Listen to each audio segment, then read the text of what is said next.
All right, this is episode 3 of the Mediasplainers podcast. I'm here with Russell Blackford. I've wanted to have him on the show for a little while, and I'll get to explaining why after I let him introduce himself. Hi, Stephen. Well, first, I'm glad to be on the show. Good morning, my time. I'm Russell Blackford. I'm a philosopher, a literary critic, a writer, a legal scholar, other things. But basically, I'm a philosopher based at the University of Newcastle, New South Wales. The author of a number of books, including Freedom of Religion and the Secular State, and most recently, The Mystery of Moral Authority. Yeah, okay. And you also have, I believe, a PhD in philosophy from. From Monash University in Melbourne. Yeah. Yeah. I generally, I don't know actually how I come into contact with you. Just sometimes I go around Twitter scouring around when people retweet decent or respectable points, and I try and follow them. Sometimes I follow, unfollow, and I've ended up sticking with you. I think you're a pretty respectable philosopher, and Well, thank you. that's why I kind of wanted to have you on the show, because I think that it'd be an interesting discussion, especially on the topic of morality. I think even more than any other topic, because it's a topic that people are so confused about.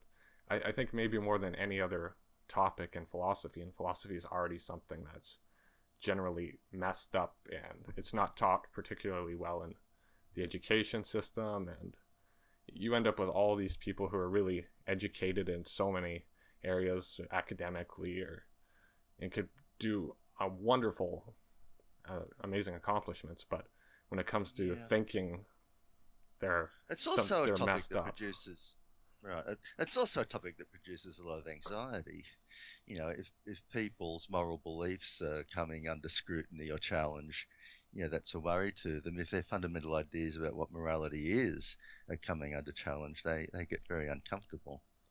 And I think they have a sensitivity to that that's far more than most aspects of life. I don't think most people are in general that averse to being proven wrong when it comes to more factual um, ideas. But when it comes to Mm, these subjective ideas, they tense up a lot to the point where they're just abrasive and mm. almost perhaps even violent in objection to people objecting to their subjective ideas. And I think if they were based more in in factual analysis, that wouldn't be a problem as much. They would just accept Mm. what's really objective. Issues about morality bother people. They cause anxiety, partly because they're issues that go to the question of how people should live their own lives and whether people are good people. No one wants to be told that they're in some sense a bad person, if they don't conform to some way of doing things. So there's a lot of anxiety about substantive questions of morality, and there's a great deal of anxiety if you tell people that their fundamental understanding of morality itself is wrong. So, these are questions where you're inevitably going to get into anxious debate with people, almost whatever you say.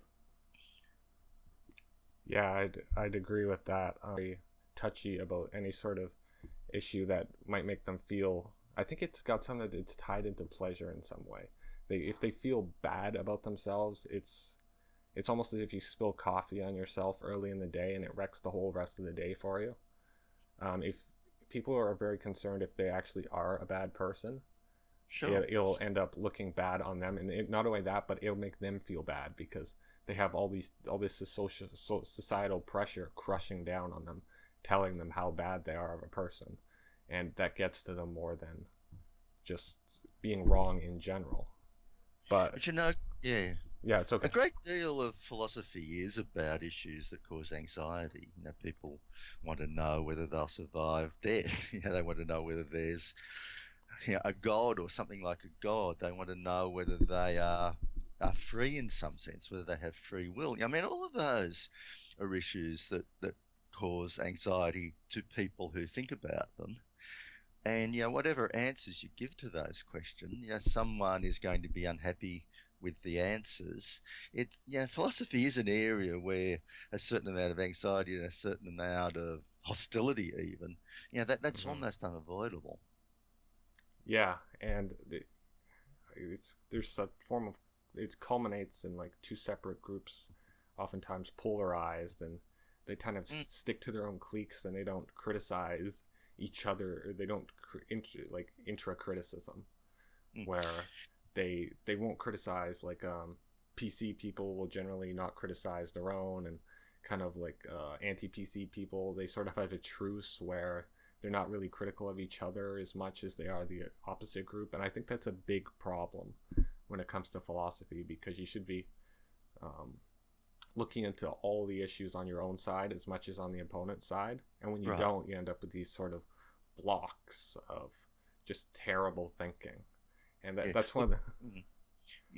You would hope that in professional philosophy, right, conducted by academics, taught to students, that a lot of that kind of moral and political tribalism could be short-circuited. That if you're engaged in a kind of rational scrutiny, a rational investigation of these sorts of issues, then, as you said, you will be looking at the arguments on both sides of the question. You'll be open to changing your mind. You'll be open to evidence. Whereas when moral issues, political issues, philosophical and cultural issues are discussed in the wider culture, the political and moral tribalism just runs rampant. Now, what worries me, of course, is as a philosopher, I often see that even in professional philosophy, there's a certain amount of tribalism, a certain amount of not really doing what we hold ourselves out as doing, which is engaging in rational investigation with open minds. But that's what we're supposed to be doing. That's supposed to be the difference. Yeah, and it does seem people take the abstract notions of philosophy too far, where they almost think they can push any idea because it's not, and it's not always inherently factual in the same sense a lot of other elements of reality are. So they get away pushing too far, when really, though, there are a lot of logical consistencies. Like math is basically just applied philosophy.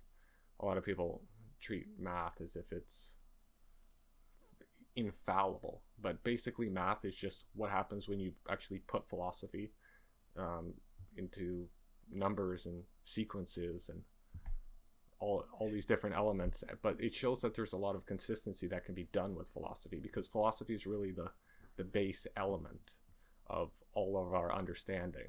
It's not really, even empirical observation is really useless without the philosophical consistency to put it all together. Yeah, well, you don't necessarily get a lot of tribalism in an area like symbolic logic, philosophical logic. Mm-hmm. What makes people uncomfortable is when their worldview or their sense of their self is under scrutiny, perhaps even under attack.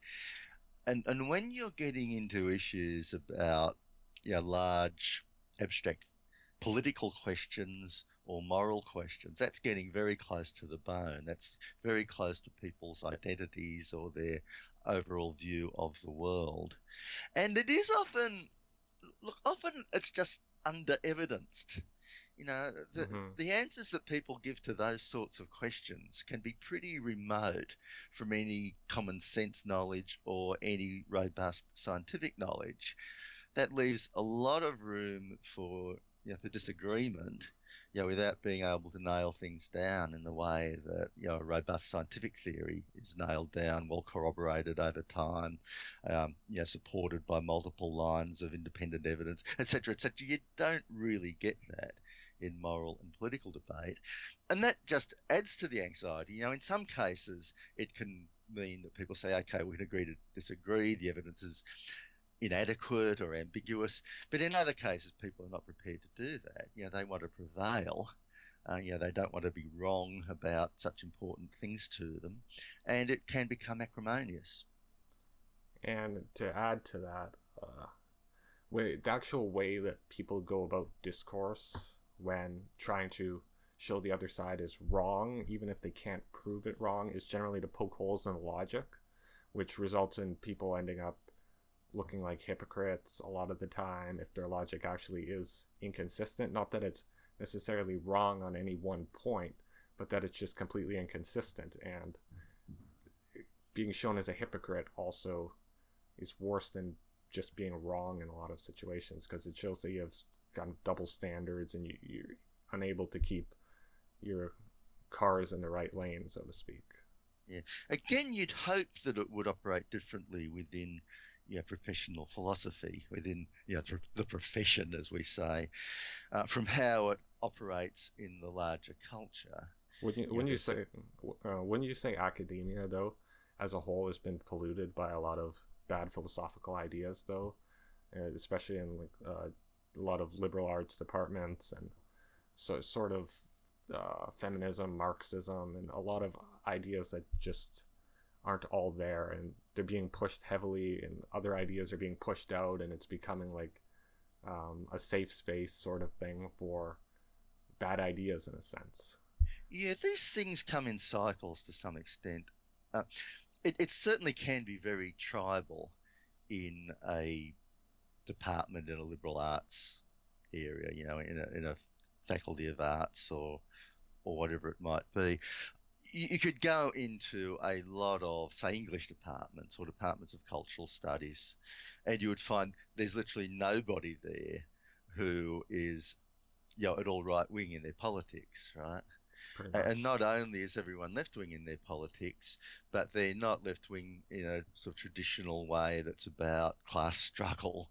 Um, yeah, they've embraced whatever the latest theories are, which might be to do with identity politics or post-colonialism, and these ideas may have a great deal of truth to them. That's let's not downplay that fact, but you will find that you've got a kind of echo chamber, and you can get whole areas, whole departments, whole disciplines that are dominated not just by some broadly left-wing view that I might actually agree with because I'm more or less from the left myself, but from whatever view is fashionable at that time.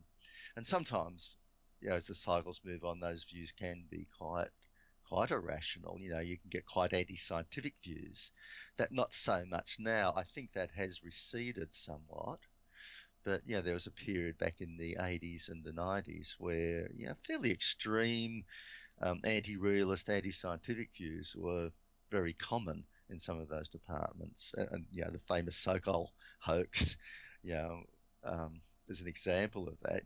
That thing that Sokol wrote, parodying certain post-structuralist deconstruction type ideas, was actually published in a major journal, and it was a scandal. I think that aspect has receded, but I think an extreme involvement with identity politics as the be all and end all, which includes a solicitude to religion, because religion is seen as something that's somehow downtrodden under scientific rationalism. Well, that is still very common in humanities departments, and the humanities certainly need to work to keep their own house in order. On the other hand, I want to be clear that the humanities also cop a lot of unfair flack. There are people around from a scientific background or from no academic background at all who seem to think the humanities are just a hoax. Well, that's not true either. You learn a great deal studying in a department of history or a department of English, about how to do detective work into the past, about how to understand the nuances of texts written in certain ways, certain traditions. There's a great deal. It's perfectly genuine scholarship in those departments, but there is that risk of them becoming very tribal, and tribalism can move you to extremes. Yeah, I think a lot.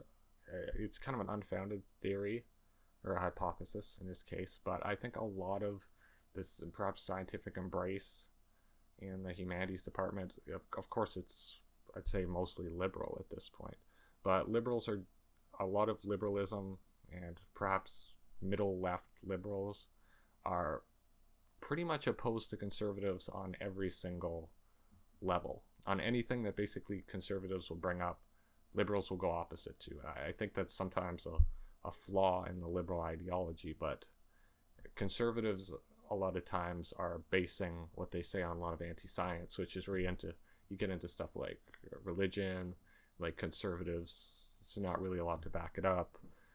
Perhaps anti-vaccination stuff, liberals are generally far against that. You got like climate change, a lot of conservatives are iffy on that or say it's not true, and liberals are just starkly opposed to that. So basically liberals have, at least as of recent, I don't know the long-term history, but they focused a lot on being the more scientific of the two groups. Yeah, this whole talk of liberals and conservatives actually worries me a little bit because it's a very distinctively North American thing to talk in this way. That's true. Um, yeah. The word liberal, as you're using it, means something like left wing or progressives, something like that. I mean, liberalism historically is all about freedom. It's about individual freedom, freedom of speech, those kinds of things, tolerance of different ideas, religious tolerance.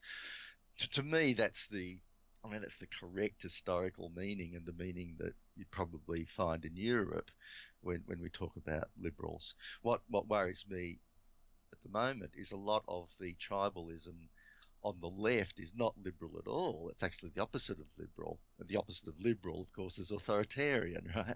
Well, If I think the opposite of libertarian is authoritarian, more specifically, because you generally libertarians an up sort of. If you have liberals left, conservatives right, you kind of have authoritarian down and libertarian up. That's just what I think. And Yeah, see, libertarian's a difficult one as well because in the US in particular, but elsewhere as well, the term libertarian is often applied to someone who's a supporter of free market capitalism, someone who opposes taxation, opposes the welfare state. Now, you can be a liberal and believe in taxation and the welfare state and all the rest of it because those things don't really go against freedom of speech and individual liberty. So I don't believe that I, for example, should call myself a libertarian. That would signal to a lot of people that I want to dismantle the welfare state. I don't want public schools. I don't want public hospitals. I don't want social security. Well, I want all of those things. So in that sense, I am on the left, right? I want those things, and I want those things to be strengthened. But it does worry me that a lot of other people who are on the left don't agree with me when it comes to things like freedom of speech, individual liberty. They no longer care about the value that we had back in the 1970s of sexual liberation. That's not really the value that's at stake in the debates these days about same-sex marriage, for example. The sexual liberation aspect of that argument has gone.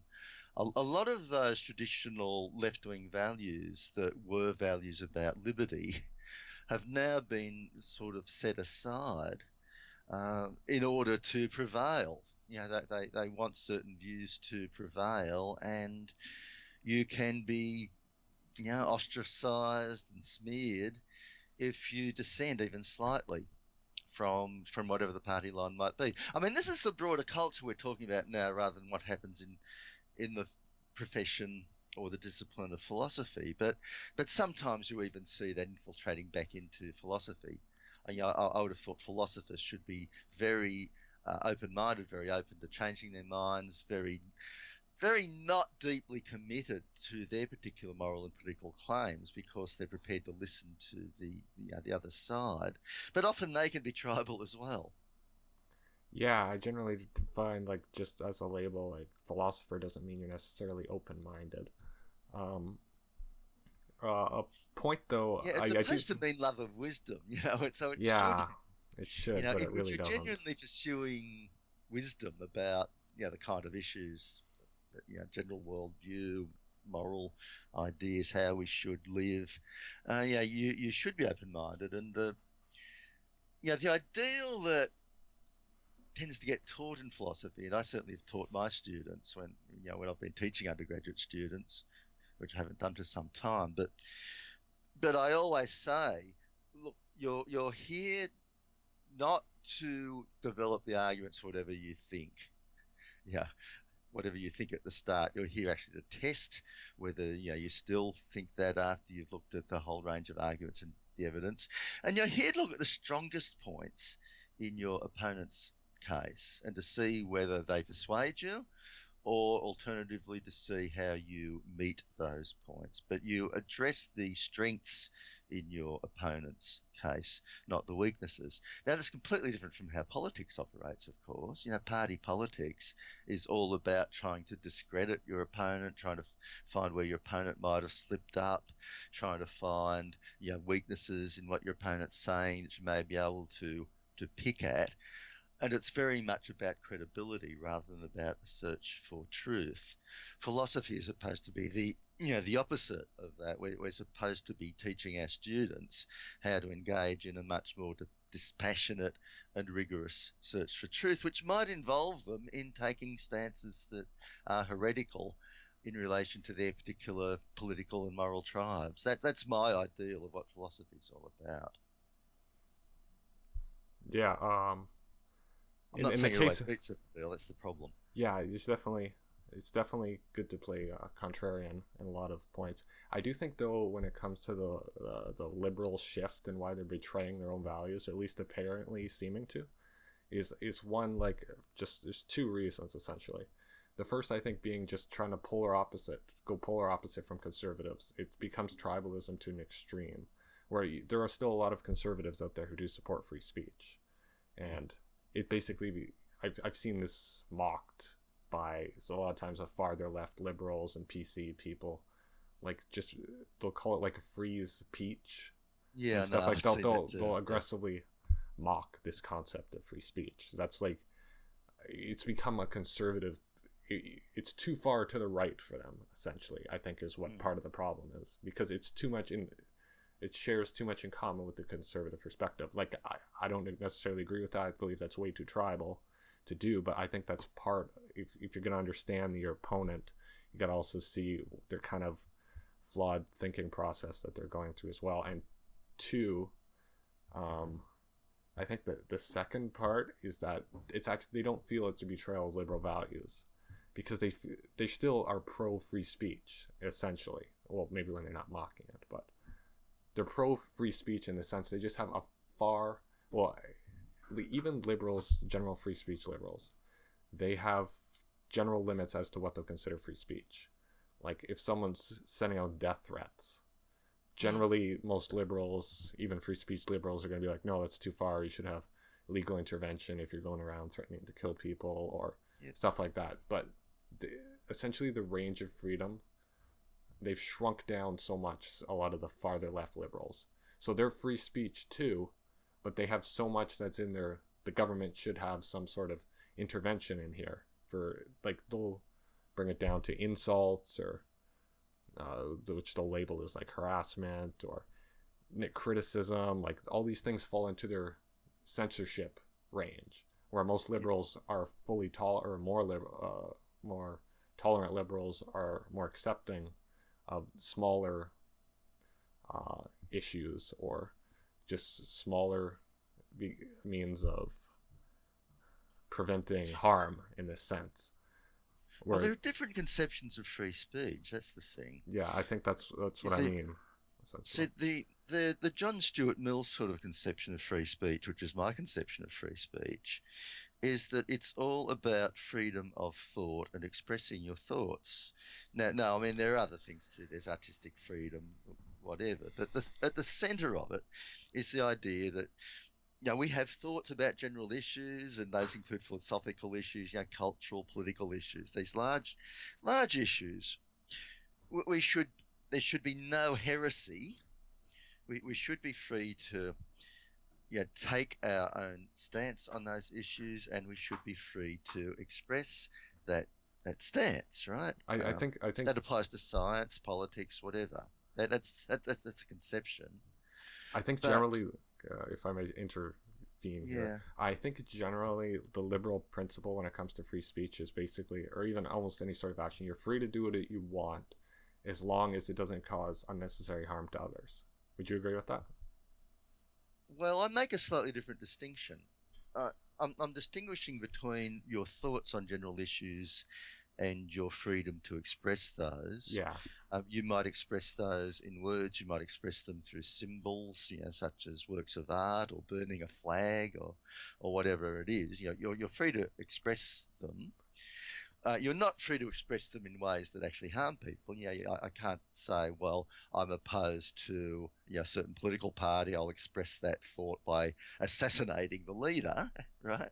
Yeah. I'm supposed to express them in words or symbols or some basically symbolic way, rather than actually going out and harming people. But the distinction I wanted to make is the distinction between having thoughts about topics of general interest and attacking individuals. We even in the United States, with its very strong tradition of free speech, you can still be dragged into the courts if you defame individuals. It's a lot harder to do it in the US than it is to do it in other countries, but it can still be done. And it makes sense because freedom of speech isn't really meant to be the freedom to lie about your opponents. In this case, meaning That's libel and well, slander, right? whoever it might be, if you don't like my views about, oh, I don't know, any issue at all about evolution or God or whatever it is, you can't kind of bully me off the table and shut me up by spreading a rumor that I'm a pedophile or that I'm a member of the Nazi Party, right? Yeah. That's not addressing my arguments. That's just using whatever power may be available to you. Imagine you have a large platform such as a mainstream newspaper or a blog with lots of readers. It's just using your power to shut me up. Because if you could convince a lot of people that I'm a member of the Nazi Party or I'm a pedophile or some other terrible thing that has a lot of stigma attached to it, you have done me immense damage. I'll be ostracized. My career will be destroyed, and so on. Now, I don't think free speech is freedom to do that to people. And I think it's quite appropriate that we have defamation laws to prevent that being done. In fact, when you do that to people, you're not assisting the freedom of thought and discussion. You're actually using whatever power might be available to you to shut it down, to shut down someone else who might have ideas. So that's the distinction I make between attacking individuals and debating ideas in a rational way. As I say, there's more than that to freedom of speech because you have to look at, well, the value of art and so on. But that distinction is a pretty clear one. There'll be some grey areas, but it's usually pretty clear what sort of speech we're talking about. And I will fiercely defend the right of people to express their views and to put their arguments or to express emotion attached to those views, while at the same time I will not support people who are attacking individuals, such as by putting up sex tapes of them to or simply by telling lies about them to try to shut them down. I'm very strong on the freedom of thought and discussion, but I'm also strong on not using public or private power to just shut down individuals, to destroy their lives, to destroy their credibility in unfair ways. Yeah, I think the key word here being attack, and I think that's really the distinction that needs to be made between the slightly libertarian sympathizing and the more authoritarian sympathizing liberals. I don't think it's always fair, or I'm not saying you're saying this, but to put like regressives or people of that nature who have very PC sympathies as being more conservative, or that more freedom of speech is more liberal in that sense. I do tend to agree with the more up and down system. Like, you're agreeing that there are limits to freedom of speech, which I think pretty much everyone can agree with. Libertarianism at its peak is just, it's not very compatible with society. But generally, the people, the more PC people view more, like you said, as an attack. Like, you view libel and slander as an attack. More PC people will have their idea of what's attack, what you can't say or shouldn't be able to say, just extends far beyond that. It's just see, you. yeah. So Once you, sorry, you go on. Yeah. I think in general, these people, a lot of them are still liberals. It's just they have a much lower tolerance for what they're going to allow to be said because of the potential harm it could have, even if they're being hyperbolic about the type of harm that's going to be done. They're still, in general, it's that kind of liberal principle where they're trying to minimize harm while still giving freedom of speech to a certain extent. It's just that there's a big difference in how much freedom of speech is allowed and how much something is viewed as an acceptable loss. Yeah, some of them to me don't seem to be liberals, you know. They seem to me to be authoritarians in the sense that they want their own ideas to prevail at all costs. And they do want to shut down ideas. Now, they will say, well, they're not in favour of government censorship, and in that sense, they're in favour of freedom of speech. But they're not in favour of freedom of thought and discussion. You know, they're not really in favour of their opponents being able to put their ideas, you know, without harassment, without victimisation. You know, they actually want to defeat their opponents at all costs. And so while they may not invoke government censorship in order to do so, they're very happy to use smear campaigns to do so, to use boycotts, to try to get people fired, not because the people have done anything more than put ideas, but but to try to get people fired for their wrong ideas. That's not really liberal. That is authoritarian. It might be a left form of authoritarianism insofar as the people we're talking about may have left wing views about economics. Say they may have left wing views about about rights for women and for gay men and lesbians and so on, all things that I agree with. But they want to pursue those issues in an authoritarian way. So I don't consider them liberals. I consider them the authoritarian left. Yeah. I don't think we're going to 100% agree on this, but just another point I'd like to make. I think anyone who isn't authoritarian to a certain extent, I think this really counts for liberals and conservatives, and I'm not justifying a lot of the PC nonsense that goes around, but everyone has to, if they're going to have a solid moral foundation, essentially has to be authoritarian to some extent. Well, everyone is going to support some laws, right? Nobody wants to live in a society where there's no laws against murder, rape, and so on. No one wants to live in a society where whatever scheme of property you have is not enforced. So you might say that we all are, to some extent, authoritarian. If authoritarian just means we want some laws, and of course there are some people who don't want laws. You know, there are various forms of anarchism around. So if authoritarianism is anything that's not outright anarchism, well, yeah, okay, we're all authoritarian. But that some of us want a fairly minimal set of restrictions on what people personally can do. Yeah, we may support taxes that are used to provide various public benefits, but we want people to be able to think what they want, express their reasons for why they think it, live their lives in their own way, provided they're not doing some kind of, quite direct and tangible sort of harm. And I think if we look at life in that way and look at politics in that way, we can't really be considered authoritarians. You know, we're not wanting authority to come in and micromanage people's lives and to insist that the way of life that we prefer, should be should prevail and be imposed on people. But you can be left wing. You can believe in an egalitarian concept of economics, for example, which makes you left wing, and at the same time be highly authoritarian. You can be highly demanding that people have to live in a certain way, they have to express themselves in a certain way, they have to think certain things. If they're, say, artists or writers, they have to conform to a certain style, which was, the case in Stalinist Russia or, the USSR during that period. There certainly are various grades of left-wing authoritarianism, just as there are grades of right-wing authoritarianism.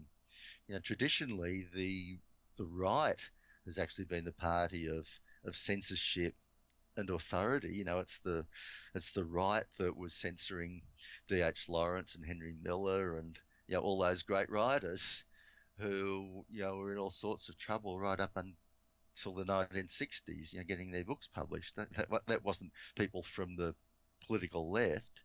It's the right wing that has had, in the form of the Catholic Church, an index of prohibited books. So there's certainly right wing authoritarianism around it. Indeed, traditionally, it's the right wing that has been the party of authoritarianism and the left wing that's been the party of individual liberty. But they cut across each other. You can have people out on the right who nonetheless have a lot of support for freedom of thought and discussion. And you can have people on the left who have decided that freedom of thought and discussion is going to just lead to a whole lot of politically incorrect speech. It will be not conducive to advancing the situation of various oppressed groups. And so they don't really believe in the freedom of thought and discussion. All right, so a slight switch of topics now. We were discussing tribalism and liberal conservative tribalism. I kind of wanted to look at a different form of tribalism, in the sense there's almost a secular religious tribalism, but one point that I find both sides are messing up is morality. Right. You've mentioned it, well, not it, but you've mentioned a couple flaws with Sam Harris's The Moral Landscape, for instance. I know you had issue with that. I'd advise people listening to this podcast to actually go look it up because it's a really interesting review, but I think you did poke quite a few holes in the sort of flawed arguments that tend to go around with objective morality. And it's an issue where it seems secularists are starting to pick up on, where I've seen several articles or books relating to this whole sort of concept of objective morality. And I don't really think it has much of a basis. The problem with objective morality, whether you're dealing with religious or secular, is that there's really nothing inherently objective when you're dealing with these sort of concepts, at least that you can prove. You can't scientifically or empirically or even philosophically reason out how any of these axioms are more important than other axioms. And I people tend to look at it as objectives, as morality as being objective, to seem to reconcile this. They want to reconcile their own feelings with some sort of objectivity being proven right, but that's really the wrong way of looking at it. And I'd like to know what you think on objective morality. Yeah, the trouble with that term objective morality is that it has so many possible meanings that it can just confuse people.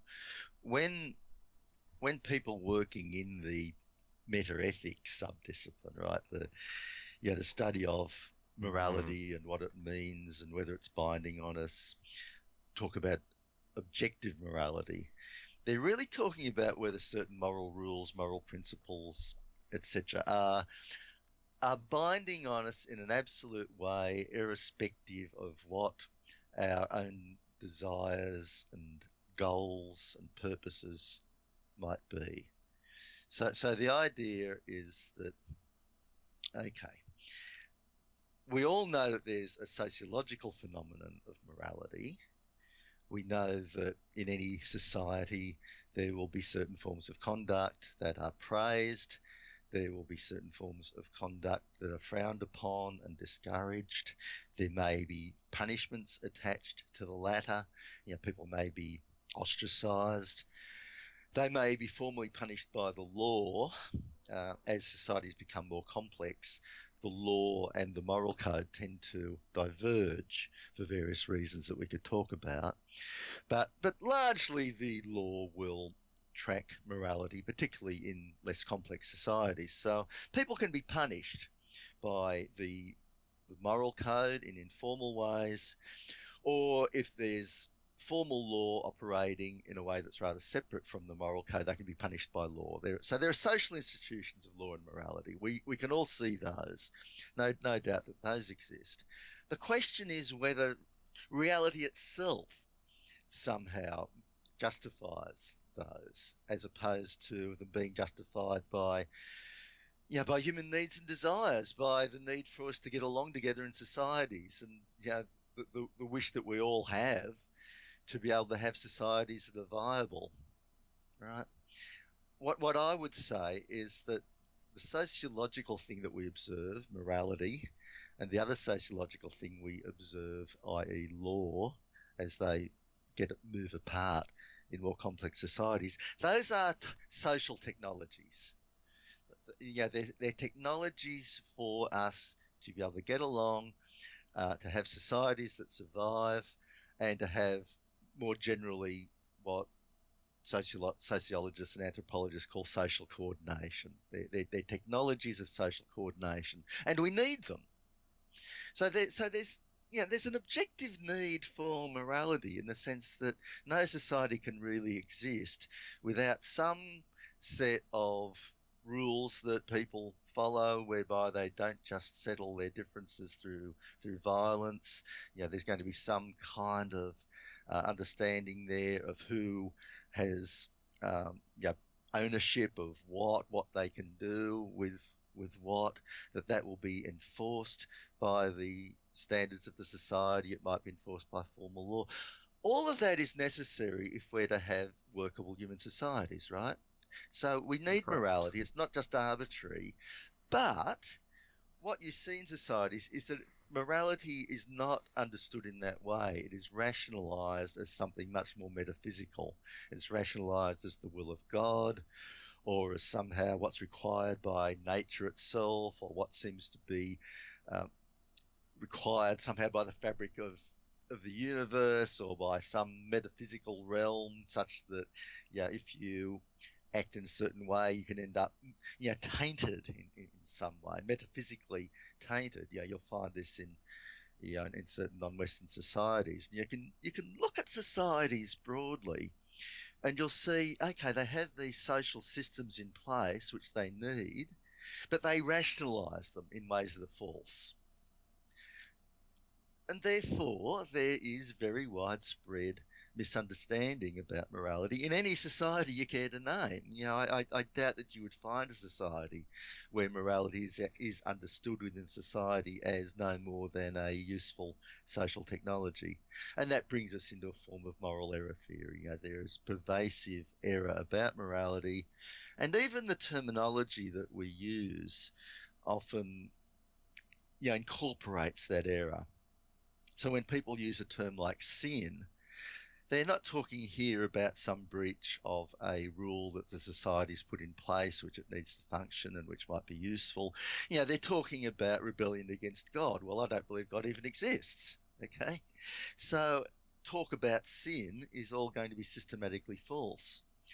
Even when people talk about things like moral wrongness, it does seem that they have in mind something more than breach of useful rules for getting along with each other, for social coordination. They seem to have in mind something much more metaphysical. That they seem to think that if something's morally wrong, that it's somehow forbidden in the very nature of things. Well, nothing's forbidden in the very nature of things. When you really think about that concept, it doesn't make sense.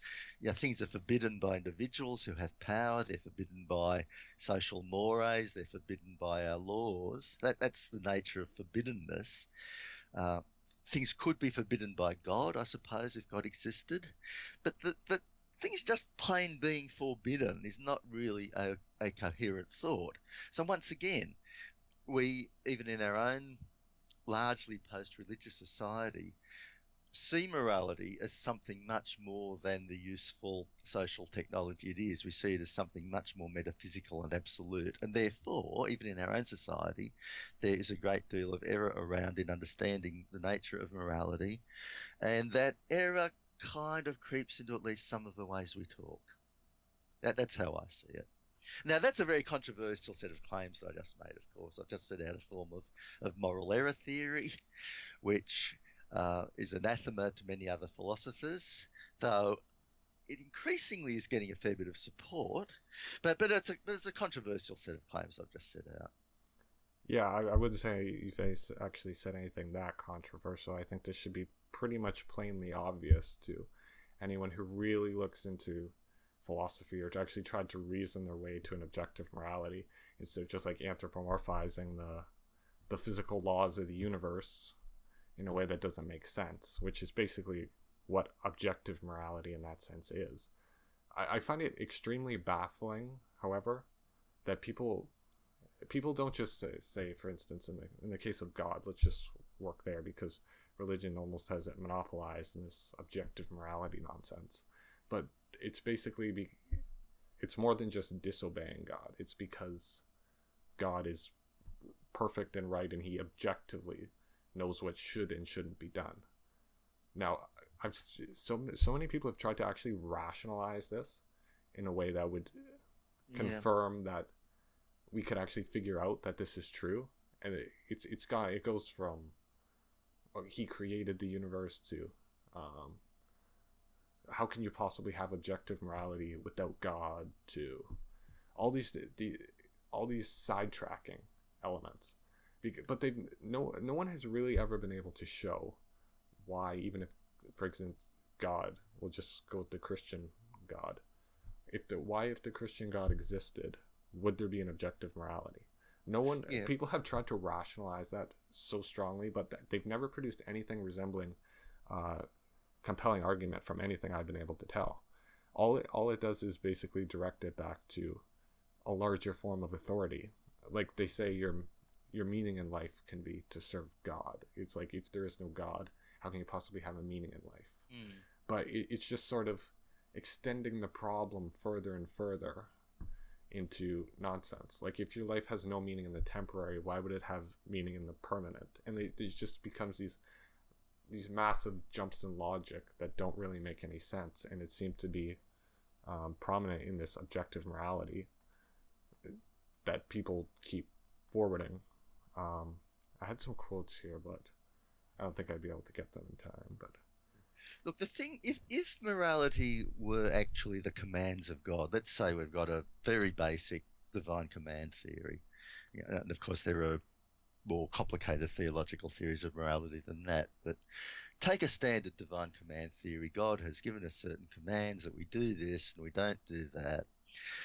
Look, if that were true, there would be a morality that transcends our societies and transcends our own desires, right? The morality would be out there. It would come from this being that's told us what to do, but it would be arbitrary. What I say is morality is not arbitrary. Morality is actually there to serve us.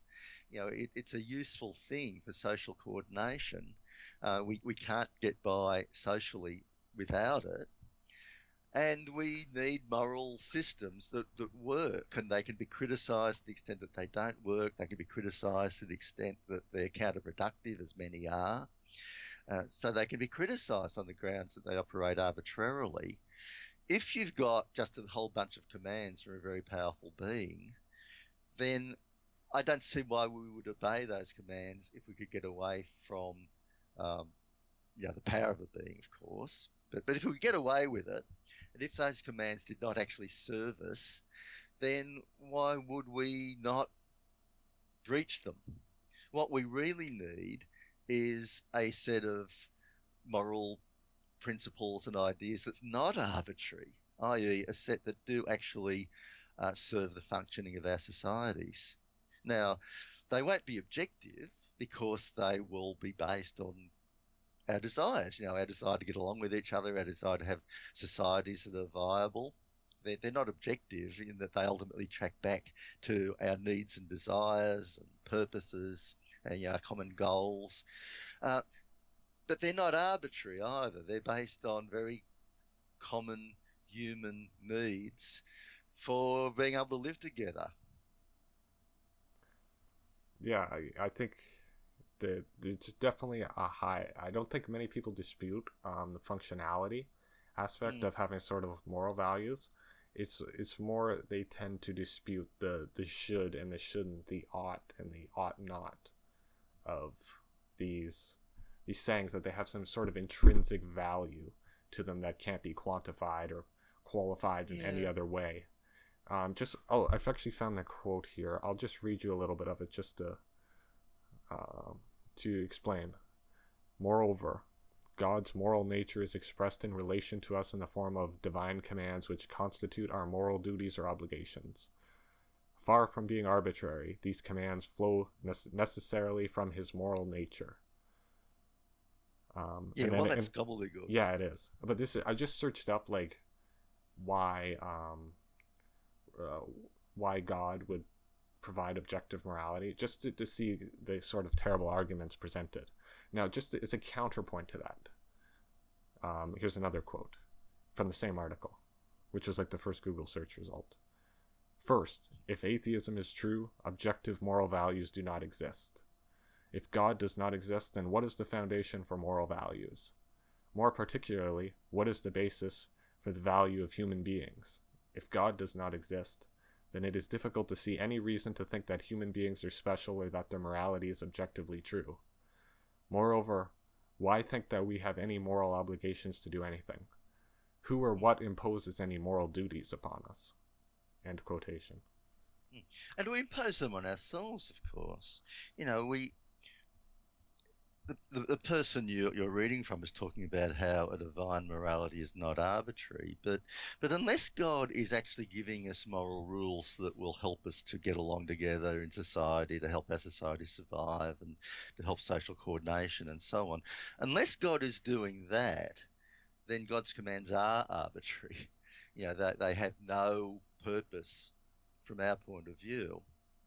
Now, if of course a benevolent God might give us commands that are useful to us, but we might also find, moral norms that are useful to us anyway. There's no need for God in the picture. God's kind of the third wheel on the bicycle in that sense.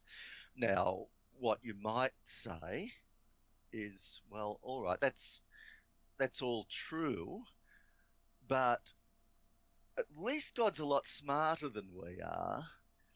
And so God is in a better position to come up with a set of standards of conduct that will be effective and useful than we are. And it's good having access to God's wisdom through the holy books, etc., etc. I mean, that would make sense. I'm not going to say that no possible account of this makes sense. That would make sense. The trouble is the evidence is against it. When you actually go to the holy books, you don't get the sense here that we're finding a higher wisdom that we're in contact with, sort of intellectually, epistemically superior being. What you actually find are all these very primitive kinds of commands.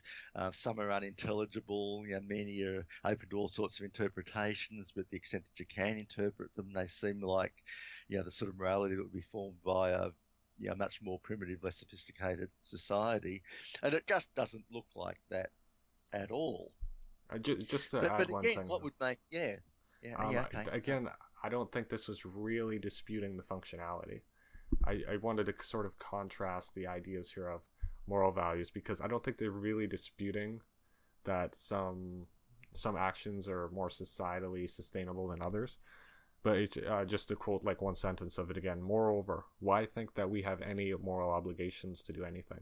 We're talking really in the obligation sense here, and just to contrast like how silly objective morality is in this religious versus atheist perspective here. The everything that was said basically about atheism here is true when atheism was the focus. Like, if atheism is true, except for the if, objective morals do not exist. There's no foundation for moral values. There's no necessarily value for human beings, like in a non-functional sense. Okay. If God does not exist, then it's difficult to see any reason to think that human beings are special or that their morality is objectively true.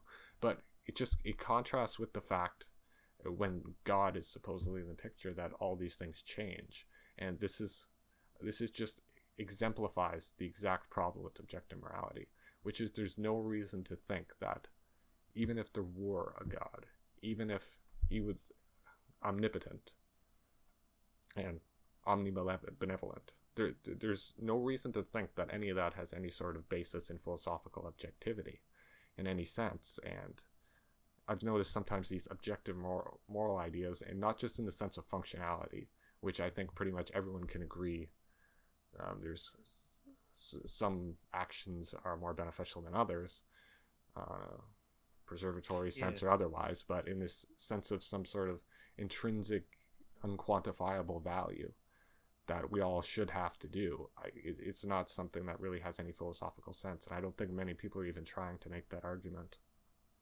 Yeah. See, once it's conceded that morality has this functional role, the game's kind of over because you've now got a non-arbitrary basis for morality, or for some sort of morality. You might look at some actual moral systems and say, well, that doesn't seem to be functioning very well. We can criticize that moral system. But every society has needed some sort of moral system. Some are better than others, in a functional sense, or however you want to put it.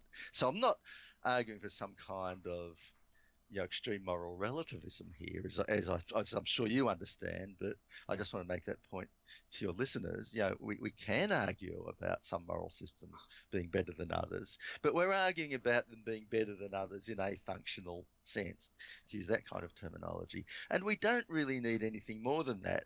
And yet there is this urge to try to rationalize it on some more metaphysical basis, whether it's by appealing to God or appealing to something else of a more metaphysical kind. I think I've made this point before, but I think objectivity is really looking at morality in the wrong way. I'm actually not just, I don't just take it as in the functional sense, but I think there's more arguments to be made that it's just because something isn't necessarily objective doesn't mean that it has no intrinsic value. To make the case, pain, for instance, if you judge pain and suffering, those are probably two of the most common factors for what people generally assume constitutes morality, or what constitutes an extreme violation of morality, causing insane amounts of pain or suffering. And you can tell that a lot of times by what people react to, or like how taboo torture, even discussion of it is, the pros and cons, and what situations you may or may not be beneficial to use. And there's massive backlash even to like Sam Harris over that sort of, even just bringing this up in discourse. But I think it's looking at it all wrong. Like, if pain and suffering are not objective, and it's what people base morality off of, like the conscious suffering generally of human beings or other beings, and it's not really objective. You can't really demonstrate pain on any sort of objective measure, because it's an experiential claim. And I think that's the part of the problem, is trying to get objectivity out of experiential claims. Like, the reason that killing a computer, no one objects to killing a computer, but they object to killing a human. If you would ask most people, perhaps if they're excluding ones guided by religion, for instance, but they'd cite that they're human beings, they have their lives to live, there's extreme suffering involved in killing a human. No one's taking these same sort of concerns over a computer. And it's a problematic way to look at it, because something like objectivity would just consider a computer and a human as indifferent. It's just killing is wrong under some sort of principle like that, just for instance. But it's so variable, and it doesn't make it any less inhumane to kill someone, whether it's objective or not. You're still dealing with that same core principle, that you're causing like insane amount of suffering, and that's the real problem. It's not, the problem isn't really whether or not it's objective. And I think people who try and put objectivity are trying to basically funnel their emotional rage and their concern and their empathy and their sympathy into something that doesn't really work, instead of channeling it the fact that it doesn't really matter whether it's objective. Yeah, look, a problem with all this is the different meanings of objective. Now, there are objective, if you want to use that word, facts about whether someone is in pain. They either are in pain or they're not in pain. They might be in a great deal of pain. They might not be in a great deal of pain, just some pain. But those are objective facts, if you want to use the word objective. But I mean, the experience of it is not necessarily a fact, because you can only demonstrate the chemicals or the same sort of nervous system interactions. You can't actually experientially get objectivity out of that. You can only sort of evidence what it is that's causing these experiences, because objectivity in of itself is generally considered independent from consciousness and conscious experience. Yeah, look, concepts of objectivity can get very complicated, and Well, yeah, there is a sense in which someone who is in pain just is in pain. You can say that's objectively true. It's not. If I see somebody writhing on the floor in, yeah, screaming, I have pretty good evidence that they're in pain, right? I may not have absolute proof. They may be a clever actor who's doing it, but I've got pretty good evidence that what's going on there is that someone is in pain. And, we can say it is true that that person's in pain. It's not subjective in the sense that there's no evidence available to me, for example. but how do you But rationalize? but it's not objectively binding on me in the sense that meta ethicists use, that I must go and do something about it. The reason I go and do something about it is because I'm sympathetic to the person, right? Yeah, You know, so that's my subjectivity here. It's not the person's subjectivity. They really are in pain, but the reason I respond to them is is my subjectivity. Now you might say I objectively have that subjectivity, but it's something about me. It's my sympathy for the person that moves me, rather than the fabric of the universe demanding that I do so, or God demanding I do so, or anything metaphysical of that nature. It comes down to my desire to relieve their pain, and that comes down to stuff about human nature, that we're sympathetic to each other. It also comes down to the fact that we have to, we're the sort of creatures, we're social creatures, we have to get along together in societies, or we're not going to survive. And so we tend to build up moral standards that, we go and help each other in those situations. So those sorts of things relating to our sympathies and to our social institutions, and we don't need to go any steps further.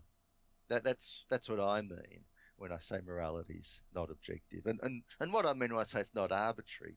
For creatures such as we are, it's something that we need. It's not just something that we make up and could do without. But it's not objective in the sense that it's often rationalized. yeah. To clarify on that,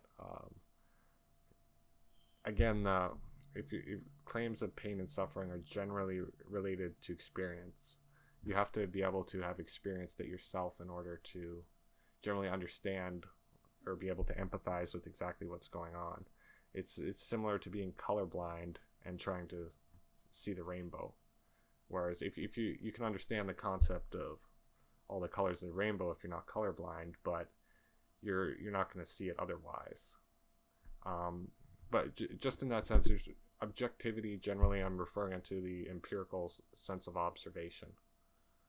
In that sense, you can't really ever scientifically show that someone's in pain. But you can base it off of your own experience. But again, that's not really objective in the scientific Well, method. you can have evidence. That's the thing. But evidence of what? Evidence doesn't. Well, you can have evidence that they're in pain. I, I don't think it's all But that it doesn't difficult. really concepts. This is just kind of theoretical here, but it will get to what I'm. My point is, you can have evidence that this is reacting in a certain way, but you can't ever really evidence pain. Like you can evidence the characteristics, the physical characteristics that correspond with pain. But Look, again, I have to disagree on this because, look, we have evidence of all sorts of things of which we don't have absolute certainty. Uh, I mean, how many examples are there? Yeah, in any example, I have evidence that certain people love me. I have evidence that certain people dislike me. Now, it's not that I can read their minds. I don't have some sort of direct sensory access to their feelings about me, but I know enough about the world to know that when people conduct themselves in certain ways, that most likely the explanation is that they feel about me in certain ways. Okay, and I may be wrong, but there is some fact of the matter as to whether they like me or dislike me, or so. And you could say that's an objective fact of the matter if you want to throw in the word objective, which I think it's often not just a useful word at all, but there is some fact of the matter, and there is some evidence as to what the fact of the matter might be. Now, the evidence isn't such as to give rise to certainty, but we're very seldom certain about anything. Yeah, maybe about some logical propositions or mathematical propositions, but almost everything that we think in this life, there's going to be some ground for saying that the evidence falls short of certainty. So I have no compunction about saying, yeah, someone really is in pain. I'm confident of it. I've got good evidence of it, and it's not something that's that's subjective in the sense of it's only true because I think it. Yeah, they No. really are in pain, and when I see them writhing and screaming, that's pretty damn convincing evidence that they are. So objectivity, what matters here isn't that it's their experience. What matters is whether my thought that they're in pain is merely subjective to me or whether there's some kind of objective fact out there in the world. And well, there is some objective fact out there in the world. And I have evidence as to what that fact is. The evidence may not give me absolute certainty, but it's pretty strong evidence. It would be a far-fetched scenario where I see someone like that and they're not in pain. They could be acting, they could be very good actors, but in most circumstances where I see someone who appears to be in pain, they really are.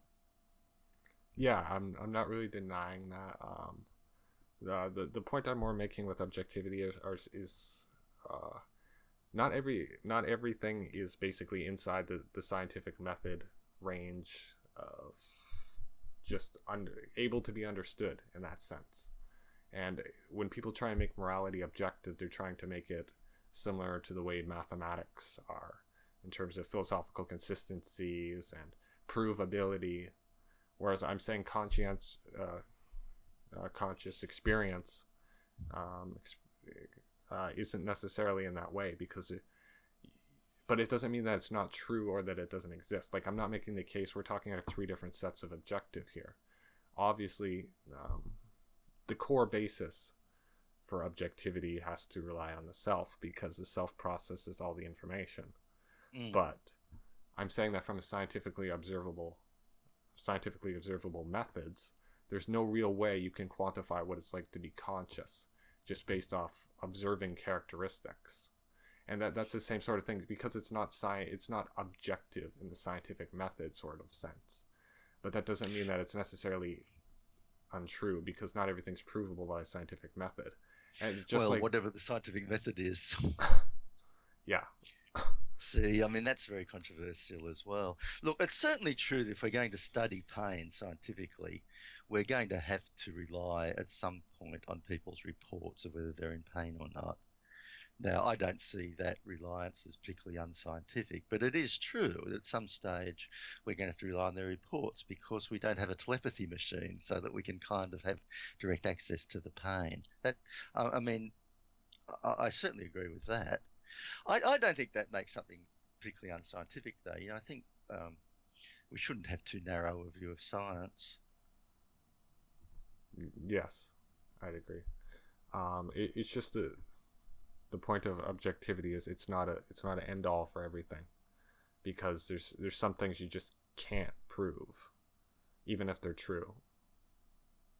That's my point I'm trying to make. Yeah, there are very few things you can prove to the extent of certainty. I mean, science, the whole idea of the traditional scientific method based on conjectures and refutations, hypothetico-deductive reasoning, is that scientific claims are always provisional. They're never proved to the extent of certainty. And tomorrow there might be an experiment that shows that the hypothesis you've been working on is actually false. Now, yes. Again, I think that's an overly narrow view of science. But even if you take that, that view of science that tends to be associated with Karl Popper, no idea of certainty is involved. Quite the opposite. You reject hypotheses that have been falsified, but you can never be sure that whatever body of theory you're currently working with, will not be falsified by some observations that may be made later on. Now, again, I think that's a bit extreme, because often we have so many converging lines of evidence that we can be pretty sure. But science is not about certainty.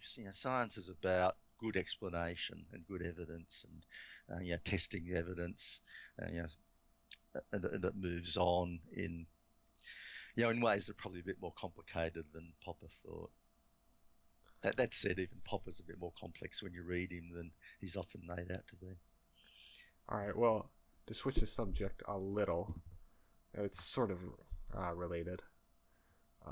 It does seem we do have quite a bit of disagreements on the nature of consciousness and objectivity, but I do appreciate your thoughts very much on that. But I'd like to switch this to the free will and consciousness. Yeah. What do you really think on that? Because I know you've written articles on that, and there's big debates about to what extent people really are free to choose their own actions, and I believe you've really looked into the philosophical aspects of it. Yeah.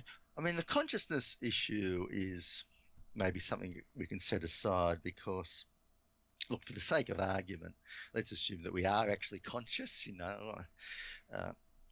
Something is going on inside you. You're having certain sensations. You may be feeling certain pleasures and pains, etc., etc. All that can be disputed. There's the problem of other minds, and there's also the problem of how something conscious can arise out of something that's non-conscious. How can complex things like brains be conscious when their component parts aren't? How can that complexly functioning thing come to be a conscious thing? But the issue of free will, I think, can be kept separate from all of that huge swamp of argument about philosophy of mind and the nature of consciousness. And it's just as well that it can be kept separate, because I think the free will issue is itself highly complex, and often we get people participating in the debate who don't want to acknowledge its complexity. Once again here, I think we're dealing with something that causes a lot of anxiety. People want to know, am I really free? Whatever they mean by that. And it's not clear what they mean by it, to be frank. They have this kind of vague idea that they want to be free. They want to have free will. It would be alarming if they didn't have free will. But when you start pursuing, well, what do they really mean? It's not clear that they're even saying something that's coherent. And I'm not sure that we have a coherent concept of free will. And when I read someone like Sam Harris on this, who thinks he settled the problem, I think he's kind of avoiding the complexity. I mean, his idea of free will is so narrow and so kind of extreme. It's a kind of metaphysical libertarian in a quite different sense from the political one idea, that I think he's quite right, that does not exist. But often when people talk about free will, what they really seem to be saying is that they're not fatalists. And they don't think their life is under control by the stars or fate or the gods, or by a god who is a god of predestination, something like that, right? That their choices are theirs. Their choices actually have some effect on the future. Whereas if you're a fatalist, you think, well, whatever I choose, it's not going to make any difference. What will be, and so you can become quite passive. Now, I think that's often all that people mean when they say they have free will, that they're not fatalists. They don't believe in some spooky force like the stars or fate with a capital F.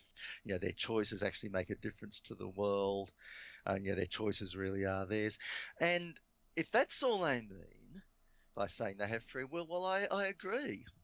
I think that fatalism is itself probably incoherent. I don't believe in any spooky forces, etc., etc. Sometimes when people use the words free will, they say things like, I did it of my own free will. And when they say that, they seem to mean something different again. They're not talking now necessarily about spooky forces. They might just mean that they weren't coerced. Not only was there no spooky force like the stars there forcing them to act in a certain way, but no one with a gun at their head was forcing them to act in a certain way either. And again, if they use that sort of language, say, well, I acted of my own free will in this case, well, they're basically saying something that's true. There was no spooky force, if that's relevant.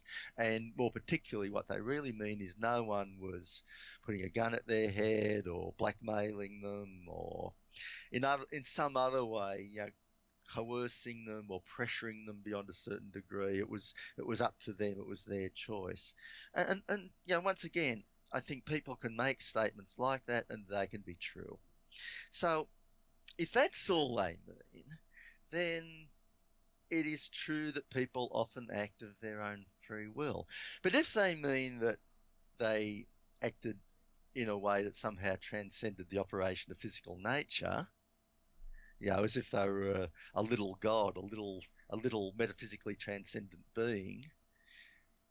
I don't believe that free will exists in that sense, right? Mm-hmm. And it does seem that there's an element of that as well at times. That when you talk to people about this, they can get uncomfortable with the idea that they are they are physical beings. Perhaps they live in a deterministic universe, and perhaps if you trace back their action far enough, there's some kind of physical explanation for it because, after all, there were certain things that went on in their brains. And that came about by their brains being formed in a certain way through genetics and through the way they were socialized. And that in turn could be traced back even further by, the genetic makeup of their parents and by the way their parents acted and by the way their parents in turn were socialized. And it can all be traced back through the process of evolution, and it's all physical. And so if they think that possessing free will means possessing some kind of extra oomph that gives them a kind of metaphysical freedom from the operation of the physical universe, well, I think that's an incoherent claim. I don't believe in free will in that sense. When I see philosophers try to defend a so-called libertarian view of free will, that it's a kind of gap between you and the natural world, and in that gap you make your choices. I think that's nonsense. The interesting question to me is, well, how far are ordinary people committed to that idea of free will? And I don't think they know. I think it gets very confusing, if you press, uh, say, university students on this. They'll start to think, well, what do I mean? Uh, Some of them might think, well, all I really mean is I'm not a fatalist. Some might think that actually they want more than that they actually mean more than that. And I don't think there's consensus. When experiments are conducted by philosophers in conjunction with psychologists to try to work out, well, what is the sort of folk conception of free will, there's really no consistency. And what you get out of those experiments is going to be open to interpretation anyway. In your terms, you might say it's subjective. Because here, really, it is very hard to establish what the facts are as to what concepts are really going on in people's minds. So, in short, I believe something quite complicated about free will. I when I wrote that quite long piece about what Sam Harris has to say about it, it wasn't to say, well, I have my own theory and it's a simple theory as well. I think we have libertarian free will, or I think we have compatibilist free will. Or I wasn't really saying something quite that simple. What I actually think is that it's all very murky what people even mean and what they want.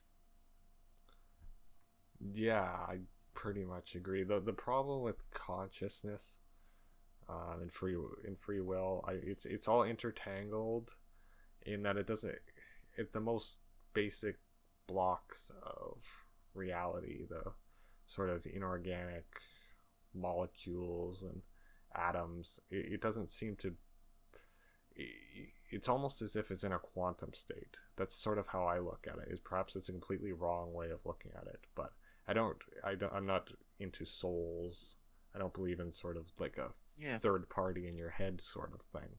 But there does seem to, the mysteries of biology, just in a philosophical sense, don't seem to line up with just a pure organic mathematical nature to the universe 100% of the time. Like, it doesn't even make sense that there should be a thing as such as consciousness in the first place, in the same way that organic life doesn't really make sense from an inorganic perspective. And I think there's got to be something slightly more to it than everything can be reduced. And that's sort of the issue. I'm not entirely sold on what Sam Harris brings up on this topic, which I think he basically is making that point, which is everything that can be reduced down to its most fundamental aspects, and basically it'll make sense. But I haven't been sold on organic life or consciousness or free will as just being the most fundamental building blocks in order, because I don't think that really makes sense. There shouldn't be such a thing as consciousness if everything could be fundamentally reduced to that extent. Look, I don't know how familiar you are with the current debates about, philosophical zombies and so on. David Chalmers' idea. There are, okay. Look, there are real issues about how consciousness can be reduced back to something material. So I certainly agree on that. I don't think that we currently have a good theory of consciousness. I'm not too worried about organic life. I mean, organic life is very complex, but I don't see any fundamental reason why life can't emerge from non-life. And I'm sure that science will give us better theories of that as we go on. We currently have good theories about how life diversifies and complexifies, and we see so much functional adaptation out there. We've had good theories like that now for over 150 years. What we don't have at the moment are good, solid, robust, well-tested theories about how life emerges from non-life. But scientists are working on that. There are theories around, they're promising, and I don't think that's terribly difficult in principle. It's just a difficult scientific problem to sort out.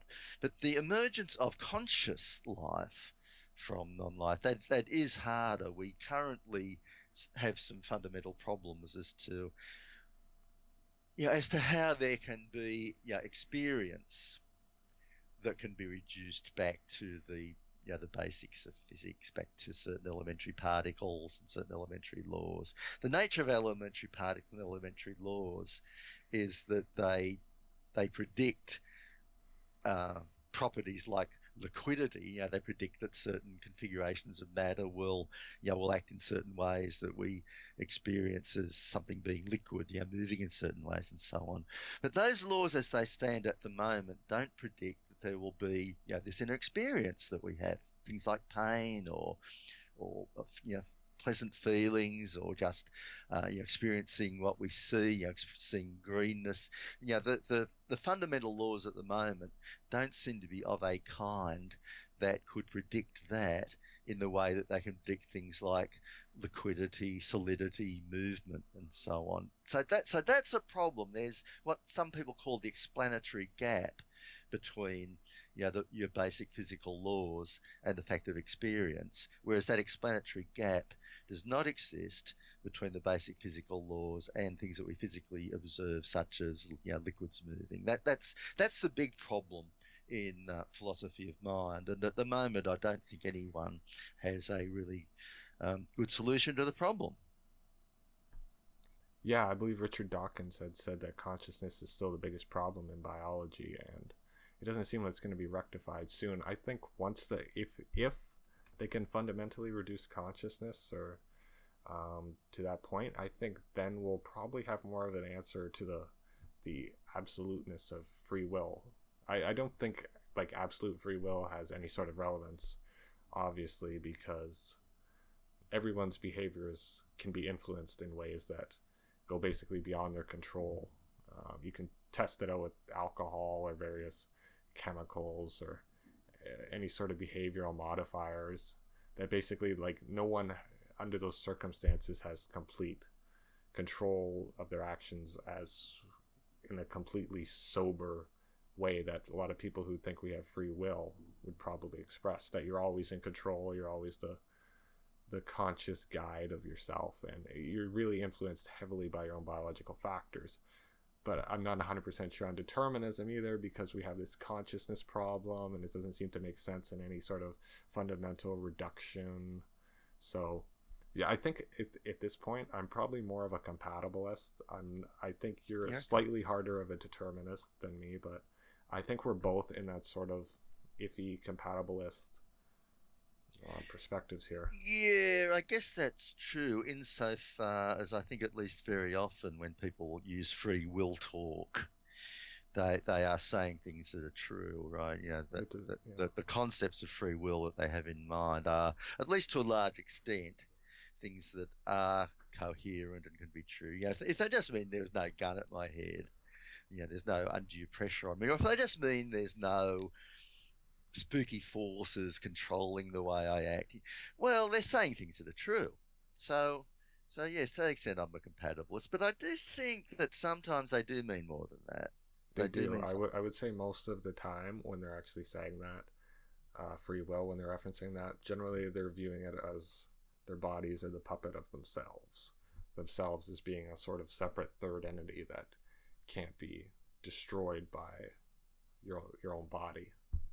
I Yeah, think so there that's part might of the be, problem comes. yes, so there might be an element in their thinking at least, maybe not the only element, but an element that's hard to make sense of or just false. So I find it hard to say that I'm either a compatibilist or an incompatibilist because I think we're dealing with confused, you know, often incoherent ideas. At the same time, we might be dealing with some ideas that are coherent but are actually true. And when you try to think it through, you can just latch on to part of it. Well, it's really this or it's really that. But I think ordinary thought about this is quite murky.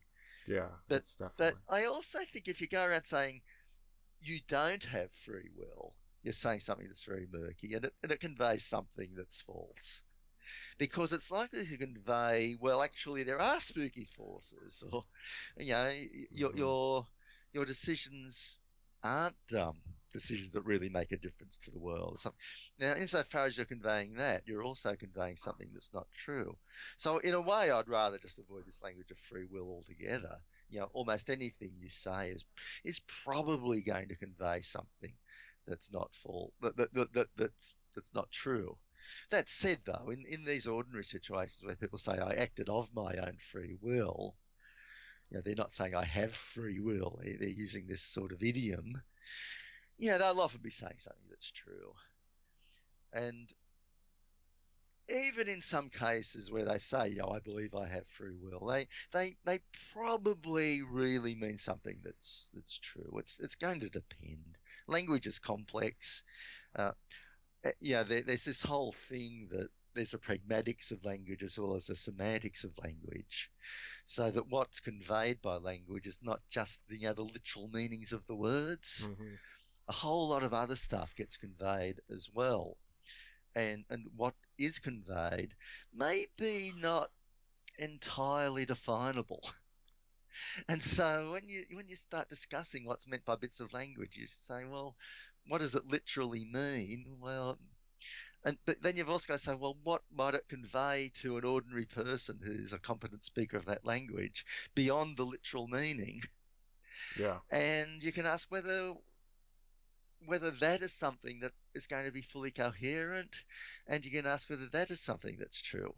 And that unfortunately is part of philosophy. You know, we're dealing with these issues that cause people a lot of anxiety, but we really have no choice but to drill down to try to work out, well, what is it that they're really anxious about? What do these expressions they use really mean? What do they really convey? And it may not be one simple thing. That's kind of what we've got to do to get a handle on it. Much as it may, it may bug a lot of people because they'd like there to be simple answers. In science, science is very complicated in many ways, but at least the concepts tend to be simple in the sense that they end up getting defined pretty precisely. But the ordinary language that people use is not precise at all. It's full of metaphors, it's full of ambiguity, it's full of a kind of openness, grey areas. And if we're really going to try to understand what it is that's bugging people about morality and free will and consciousness and all the rest of it, unfortunately, we're dealing with the thoughts that they have in natural language. Yeah. I think to a certain extent the moral debate is probably we're going to have to come to a little bit of a conclusion in that, in the sense of, because we're going to start getting into AI development probably, and eventually at some point, if our technology advances enough in our understanding of consciousness and free will, we're really going to have our moral heads in order, so to speak, because when we start programming robots more effectively, if that ever happens.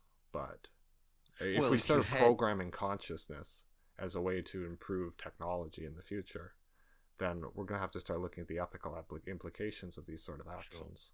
Sure. Yeah, if we had conscious non-human things operating as society, we had post-human AIs or something, we're going to have to work on how we can incorporate them in our society, or whether they're going to be a danger to us. There are all those sort of questions. I mean, as you say, it's assuming that that's possible, but even assuming it's possible, there's questions about whether it's desirable, and if it is desirable, under what conditions is it desirable? What kind of codes of conduct would we have to have in operation, both to control them because they may be more powerful than we are, but also to protect them from us.